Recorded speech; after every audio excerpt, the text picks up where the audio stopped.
You're already married, aren't you? Going back to your parents' house is just too soft. If you go back, don't ever come back to this house again. Kanai yells this as she blocks my path after hearing that my dad got injured and I was planning to go back home. I just nodded silently. Understood. I won't come back, so I'll go home to my parents. My name is Jessie.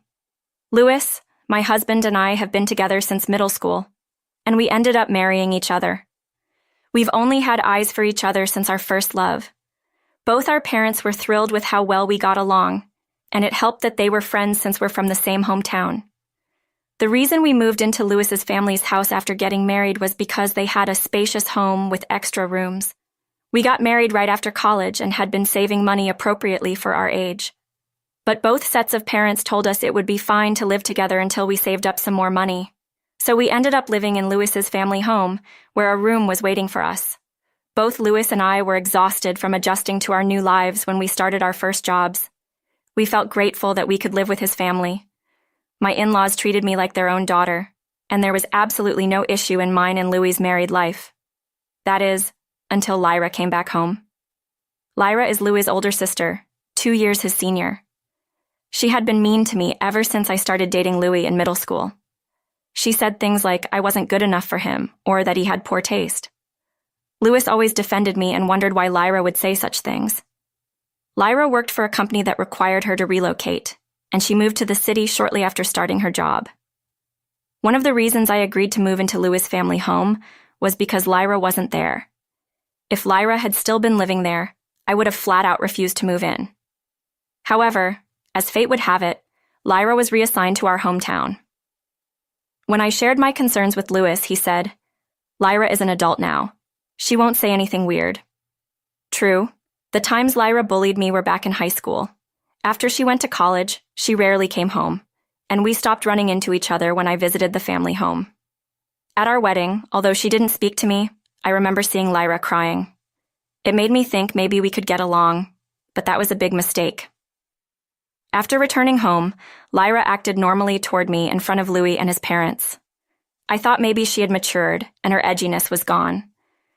But then, one day, when I luckily had some time off, I was enjoying a book in my room. Lyra, who also happened to be off that day, walked into mine and Louis's room without knocking. "Hey, how long are you going to laze around? Could you hurry up and make some food? I'm hungry." Lyra wore a look she'd never show in front of Louis or his parents. Taken aback by Lyra's eyes, filled with what seemed like hatred, I put down my book and said, "All right, let's make some food," and headed to the kitchen. Drinking in the middle of the day, Lyra acted as though I should naturally be the one cooking. She'd never acted that way when Louis and his parents were around. Feeling deceived, wondering if she'd been hiding her true self all this time, I quickly made lunch. Lyra took one bite, then stood up with her plate. "There's no way I can eat something this terrible." "Jessie, why did you even marry Louis? He really doesn't know how to pick 'em. Poor guy." Glaring at me, Lyra took her plate straight to the trash. She threw away the food I had made right in front of me. "Go buy some alcohol. After eating your awful cooking, it feels like my tongue is rotting. I want to disinfect it with alcohol, so go get some now." I was pretty steamed, but I had planned on going shopping anyway, so I got her some alcohol. To spite her, I bought non-alcoholic beer. Lyra was furious. I retorted, "Don't treat me like a minion," which escalated into an argument. Still mad, Lyra retreated to her room. When Louis came home, she instantly switched back to her gentle demeanor, a quick change that sent shivers down my spine. That night, I discussed Lyra with Louis, but for some reason, his attitude was cold. Lately, every time he looks at me, his expression is complicated. We used to always share the double bed, but now he's sometimes sleeping on the living room couch. When I asked why, he said, "Just couldn't sleep, so I stayed in the living room." I've been wondering what's going on ever since. I was saddened by his sudden coldness. When Louis said, "Instead of blaming Lyra, don't you think you have some things to reflect on yourself?" I couldn't help but tear up. Since middle school, Louis has always been kind to me, and yet I've been troubled lately by his sudden coldness. Being mistreated by Lyra and now feeling this coldness from Louis felt like salt being rubbed into an emotional wound. I couldn't help but cry. Louis looked surprised. But he didn't comfort me. Seeming perplexed, he paced around for a bit before sitting down next to me, who was sitting on the bed with a determined look on his face. There's something I've been meaning to ask, but haven't. What is it? Are you having an affair? I was so surprised by the sudden mention of an affair that my tears stopped. I swear my heart has never strayed from Louis. Shaking my head, I say, "No, I'm not. Why would you ask something like that?" Louis then shows me a picture on his phone. The picture shows me talking to a man who has his hand on my shoulder. Both the man and I are smiling, but this is by no means a photo of infidelity. You're mistaken. Look closely. Yeah, he's put on some weight, but that's Andy, our classmate. Don't you remember him? He was on the baseball team. This was taken when we bumped into each other after so long, and he said, "You look well," and patted my shoulder. Louis zooms in on the photo and says, "Really? Andy?" with a skeptical look. Frowning and looking closely at the man's face, Louis asks, "Is that really Andy?" "Andy is getting married soon. There's no way I'd have an affair. Why would you even suspect that?" "Well, Lyra sent me this picture saying you were cheating. She also said she saw you coming home late with Andy recently. And then she sent me this photo." "Why would you believe Lyra over me? Is that why you've been cold to me?" "Sorry, Jesse. You have been coming home late, and I was worried. I've become a senior at work too, so sometimes I come home late because I'm teaching my colleagues." "I see. Oh, thank goodness. I'm really sorry." Louis breathes a sigh of relief. Slightly tapping his back as a little payback for doubting me, I say, "Geez." Louis says, "Sorry," and apologizes again. From then on, Louis changed his attitude and started treating me kindly like he used to. It was good to get back to being a loving couple, but my distrust towards Lyra increased. I became convinced that Lyra wanted to kick me out of this home for some reason, so I started wondering how to expose her true colors in front of my in-laws. On another day, when Lyra and I both had time off, Lyra came and demanded that I make lunch like she used to. "Why can't you be considerate? Do you know what time it is? Hurry up and make lunch," she says, "but it's only 10 a.m. It feels too early for lunch to me." "Lyra, you could make something if you want. You cook on your days off, don't you?" "What? Cooking is a wife's job, isn't it? I only do chores to keep the family harmony, you know." Just as I'm getting frustrated with Lyra urging me to cook, my phone rings. Ignoring Lyra, who's been drinking since the morning, I answer the call. My mom's voice comes through, sounding urgent. "Jesse? Oh, thank goodness you picked up. Your dad's in trouble. He tripped at the front door and seems to have hurt his ankle." I can tell from my mom's voice she's really flustered, and I sense this is an emergency for my parents. "I'm coming right now, just wait," I say as I hang up the phone and start to get ready. Lyra, who told me to cook, now looks annoyed as she sees me getting ready to go out and says, "What are you doing?" "It looks like my dad got injured, so I'm going to my parents' house." "What? You're married now, aren't you? Going back to your parents' house is too lenient. If you're going home, don't bother coming back here." I couldn't take it anymore, standing in front of Lyra, who was blocking my way out. Why do I have to deal with this spiteful attitude? I was absolutely fed up with being treated so unfairly by Lyra. "Fine, I won't come back. I'll go to my parents' house." I state calmly, and Lyra steps aside with a pleased expression. "Don't ever come back." Lyra cheerfully sees me off at the door, her alcohol stench unbearable. Rushing back home, I found my dad's ankle was severely bruised. Mom was visibly panicked, so I drove him to the hospital, where they confirmed it was a severe sprain. Due to the condition, my dad had no choice but to rest, so I decided to stay with my parents for a while. I thought this was a good opportunity, especially since Lyra had told me not to come back. I informed Louis and my in-laws over the phone about my dad's injury and my strained relationship with Lyra, letting them know that I'd be staying at my parents' home for a while. My in-laws said they would talk some sense into Lyra. Louis then said, "Well, I'll come live at your family's home too." My parents get along well with Louis, so they were pleased, albeit a bit apologetic for the inconvenience. I received a text from Lyra saying, "Why would you tell my parents? Aren't you embarrassed to tattle like a child?" I just read it and ignored it.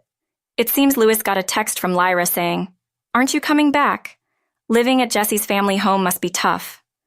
Louis responded, "I'll go where Jesse is." And we didn't hear from Lyra after that. My dad's recovery was slower than expected. He spent about 3 months on crutches and in a wheelchair.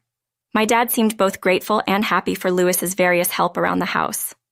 Just when I was feeling grateful for being married to Louis, Lyra sent a shocking message my way. "I'm bringing my boyfriend over. Since you're technically my sister-in-law, you have permission to come home for just 1 day. Be polite and greet him properly. Don't say anything unnecessary." I felt repulsed by the selfishness of her text, but the message Lyra sent to Louis was even more off-putting. Her message said, "My boyfriend is coming to greet the family, so come home, Louis. I might be getting married, but you'll always be important to me." Louis commented, "Lyra's texts are always so poetic, aren't they?" But thanks to my woman's intuition, I had a good idea of how Lyra really felt about Louis. To protect Louis and our marriage, I decided to turn this meeting into a stage for my revenge, regardless of how Lyra's boyfriend might feel. After being allowed to return to my in-laws' house after a long time, I received multiple apologies from them. They told me Lyra was going to pick up her boyfriend and that they'd make sure she apologized to me afterward. "Oh, it's fine as long as Lyra stops being malicious." "That's all I really want," I replied with a genuine smile. "Plus, I'm sure that after my revenge, Lyra won't dare to be nasty to me anymore." The man Lyra brought with her seemed serious enough, but what shocked Louis and my in-laws the most was how much he looked like Louis. From the aura to the facial features, they were identical, leaving my in-laws exchanging surprised glances. It was clear that Lyra's boyfriend also noticed the resemblance. As he stood there in surprise, Lyra cheerfully said, "Come on in, come on in." Louis whispered to me, "Isn't that guy way too similar to me?" "I told you so, didn't I?" was my reply. I had let Louis know beforehand that I was planning some revenge. Louis had told me I didn't have to go that far. But when I explained my reasons, he seemed torn between believing me or not. However, after seeing the guy's face, Louis seemed to finally understand why I felt the need for revenge. Though the awkward expression on Louis's face showed his mixed feelings, my resolve to make Lyra learn her lesson the hard way was reaffirmed. "My name is Jackson. I'm considering marriage with Lyra. Nice to meet you all." My in-laws welcomed Jackson's polite introduction with smiles. Lyra seemed really happy and started downing drinks like there's no tomorrow. Jackson, who had seemed a little tense, started to relax more, thanks to my in-laws' warm demeanor. As we all were engaged in light conversation, a tipsy Lyra rested her head on Louis's shoulder, not Jackson's. "This is fun. Louis, you must be feeling lonely, huh? Knowing that I'm getting married." "No, not at all. You know, Jackson here looks just like Louis. That's why I thought about getting married." The resemblance between Jackson's face and Louis had been the elephant in the room, something nobody had mentioned until now. But Lyra, probably due to being intoxicated, not only brought it up, but also revealed that it was her reason for considering marriage. The atmosphere changed immediately as Lyra's words turned my in-laws' faces pale. Lyra, realizing she may have said too much, tried to laugh it off. "Just kidding." But I didn't let this opportunity slip away. "Lyra, you can't be serious." Before my father-in-law could say anything more, I interrupted. I can't bear to let this sad tale come from my in-laws' mouths. And more importantly, I need Lyra to realize that Louis is my husband, not just a family friend. "Jackson, did you know?" I hate to spill family secrets, but Lyra and Louis are not actually blood related. My in-laws had children from previous marriages and then got remarried. "What?" He looks at Lyra in surprise. Lyra quickly puts distance between herself and Louis and glares at me. Undeterred, I take out my phone and place it on the table. I've had my suspicions for a while.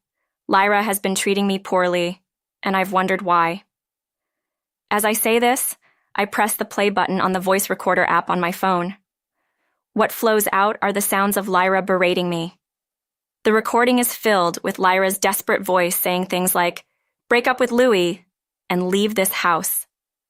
Realizing the gravity of the situation, my in-laws utter in despair, "This can't be." But I turn to Lyra, who is now biting her lip and pale as a ghost, and give her a smile. "Lyra, you've had feelings for Louis for a long time, haven't you? That's why you've been trying to drive me away." "No, that's not it. Louis is my precious younger brother." "Then why did you plan to marry Jackson because he looks like Louis?" "Well, that's..." "Jackson, you told me that you met Lyra in a bar, right? What was that encounter like?"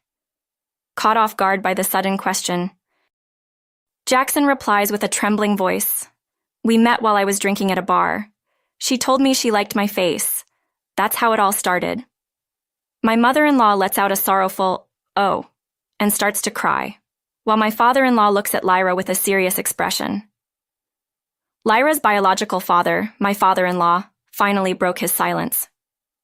"Lyra, did you have feelings for Louis?" The heartfelt greeting I had prepared for Lyra's future husband was because I'd realized she had her sights set on Louis. Although Lyra herself never admitted it, her behavior over time made it increasingly obvious that she saw Louis not just as a brother, but as a man. While I had hoped it wasn't true, I grew more and more certain that the relationship was more than sibling affection. Suddenly, Lyra bursts into tears and buries her face in the table. I couldn't help it. I've loved him ever since our parents got married when I was in elementary school and I met Louis. There are stories like this in girls' comics, you know? Where the parents remarry and their children start dating. I had always dreamed that would happen with Louis and me, and then you came along and stole him. Jackson, listening to Lyra's tearful outburst, starts to complain of a headache and says he's leaving. Lyra clung to Jackson, but her father intervened, saying he'd go apologize to Jackson later. Lyra was clearly distraught, crying uncontrollably, but neither Louis nor I could do anything to console her. "Lyra, I've always seen you as a real sister, but that's all it's ever been." With those words, Louis addressed Lyra, who was sobbing uncontrollably. For a moment, her cries quieted down, but then she burst into loud, childlike sobs again. I felt some pity, but it didn't change the fact that Lyra had been mean to me. Relieved that I had gotten my revenge and that Lyra would no longer be pursuing Louis, we left for my parents' home.